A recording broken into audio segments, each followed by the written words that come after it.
Hello students, welcome back to my channel. Video को like करने के लिए, शेयर करने के लिए, सब्सक्राइब करने के लिए a big thank you to all. Okay, because आपके इस स्पोर्ट से ही मेरा मन करता है कि मैं एक नई वीडियो लेकर आऊँ। ठीक है, तो आज हम करेंगे क्लास 9th की जो बीहाइव बुक में जो एक पोएम दी गई है, the road not taken. This is a very beautiful poem और this poem is written by a famous poet Robert Frost, who is an American poet. Okay, and this poem, as it is here, it is given, और this well-known poem is about making choices. कि जो ये poem है ये बहुत famous poem है और choices के बारे में, कि हम लाइफ में जो choices करते हैं और वही choices हमें shape करती हैं। ठीक है, और रॉबर्ट फ्रॉस्ट के एक अमेरिकन पोइट हैं जिन्होंने ही बहुत सिंपल लिखते हैं बट इंसाइटफुल मतलब कि इनमें बहुत डीप मीनिंग होता है। ठीक है, अबाउट कॉमन ऑर्डिनरी एक्सपीरियंस, जो मतलब हमारे कॉमन लाइफ में एक्सपीरियंसेस होते हैं। ठीक है, तो उनके बारे में मतलब एक लिखते नॉर्मल है बट उसमें एक डीप मीनिंग होता है। ठीक है, जैसे हम इस पोएम में भी देखेंगे कितना डीप मीनिंग दिया हुआ है। यहाँ पे the road not taken, road, यहाँ पे रोड का मीनिंग क्या है? रोड एक सिंबल है। सिंबल क्या है? चॉइसेस का है, जो हम चॉइसेस नहीं लेते हैं। ठीक है, let's begin our poem. Two roads diverse in a yellow woods, and sorry I could not travel both, and be one traveler long I stood, and looked down one as far as could, to where it bent in the undergrowth. As the poem begins, poet says that कि two roads separated, ठीक है, दो roads हैं वो separate होती हैं। कहाँ पे? येलो ऑटम सीजन में, फॉरेस्ट में। ठीक है, येलो मतलब ऑटम सीजन को रिप्रेजेंट करता है, वुड का मतलब क्या है? Forest. Clear. And sorry I could not travel both, अब पोइट यहाँ पे रिग्रेट कर रहा है कि वो दोनों रोड पे इकट्ठे नहीं जा सकता। ठीक है, अब दो रोड्स हमारे सामने, हम एक ही रोड पे जाएंगे ना, दोनों पे तो नहीं जाएंगे। पोइट रिग्रेट कर रहा है कि भाई वो दोनों रोड्स पे नहीं जा सकता। And be one traveller long I stood, कि अब बी वन ट्रैवलर मतलब क्या है कि ट्रैवलर तो वो एक ही रहेगा ना, एक उस पर जाएगा रोड पे तो वो एक ही ट्रैवलर होगा। और वो काफ़ी देर खड़ा होकर वहाँ पे देखता है। Look down one as far as I could, to where it bent into the undergrowth.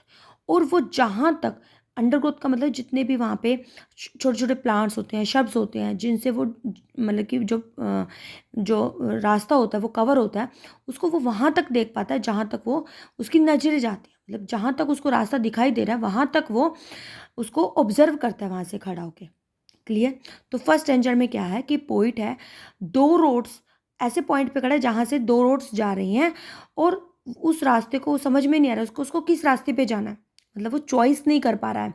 ठीक है, और उस रास्ते को जहाँ तक देख सकता है वो उस रास्ते को वहाँ तक देख रहा होता है।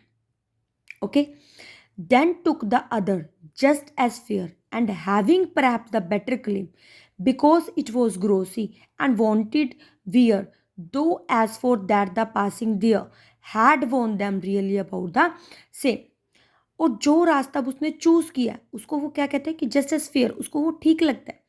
और having perhaps the better claim, और उसको वो कहते हैं कि वही रास्ता उसके लिए एक बेटर अपॉर्चुनिटी है।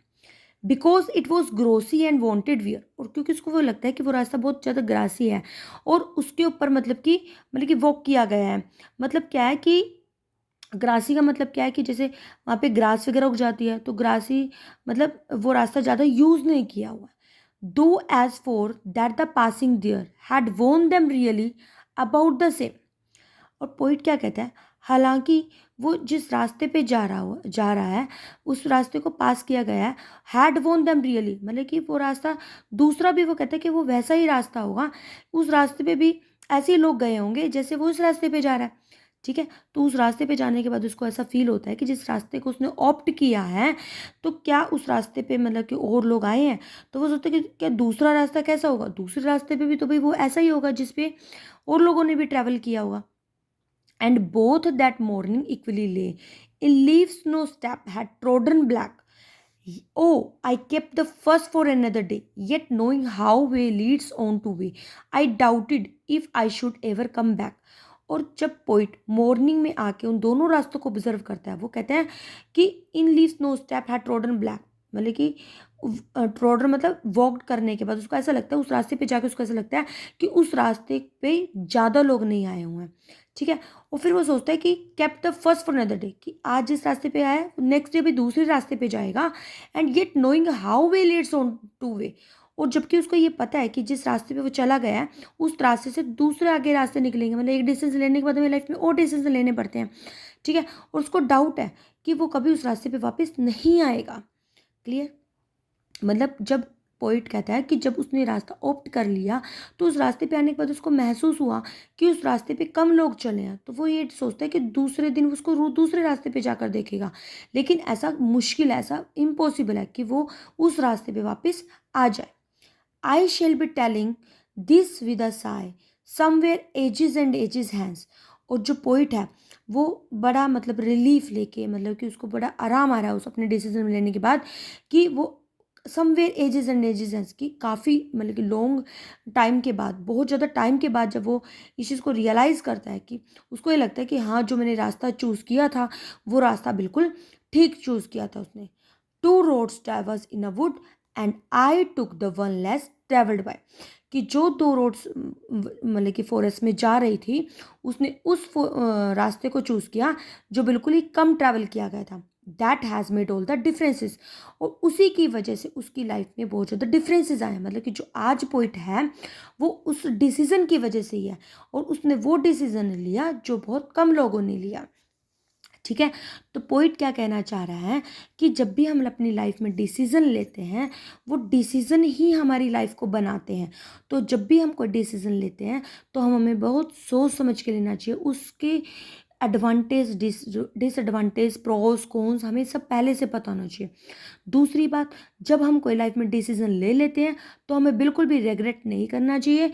हमें ये नहीं सोचना चाहिए कि हमें जो डिसीज़न नहीं लिया, हमें उसके बारे में सोच कर अपना टाइम वेस्ट नहीं करना चाहिए।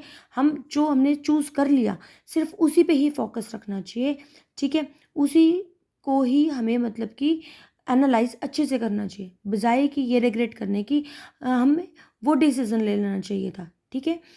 और इसमें अब पोएम में जो राइमिंग स्कीम है वो क्या है, जैसे वुड है तो हमने ए मार्क कर दिया। बोथ अलग राइमिंग करे तो बी मैन कर मतलब कि मेंशन कर दिया। स्टूड, वुड और स्टूड सेम है तो हम मेंशन यहाँ पे ए कर देते हैं, ठीक है। कुड, अब फिर वुड स्टूड कुड सेम है तो ए। अंडर ग्रोथ, अब बोथ और अंडर ग्रोथ क्या है, बी आ जाता है, तो हमारा ए बी बन जाती है हमारी राइमिंग स्कीम। क्लियर? और इसमें हमारा ये वांटेड वेयर में एलिट्रेशन है। एलिट्रेशन का मतलब क्या होता है, जब टू कॉन्सोनेंट साउंड्स एकदम से आ जाती हैं, साथ साथ आती है, तो हमारा क्या होता है, एलिट्रेशन होता है, ठीक है। रोड वर्ड में हमारा क्या है, सिम्बोलिज्म है। Is it clear? I think आपको क्लियर हो गया होगा। अगर आपको कोई डाउट है तो प्लीज़ कमेंट सेक्शन में राइट करें। Definitely I will clear your doubts. Okay, bye bye, meet you in next video.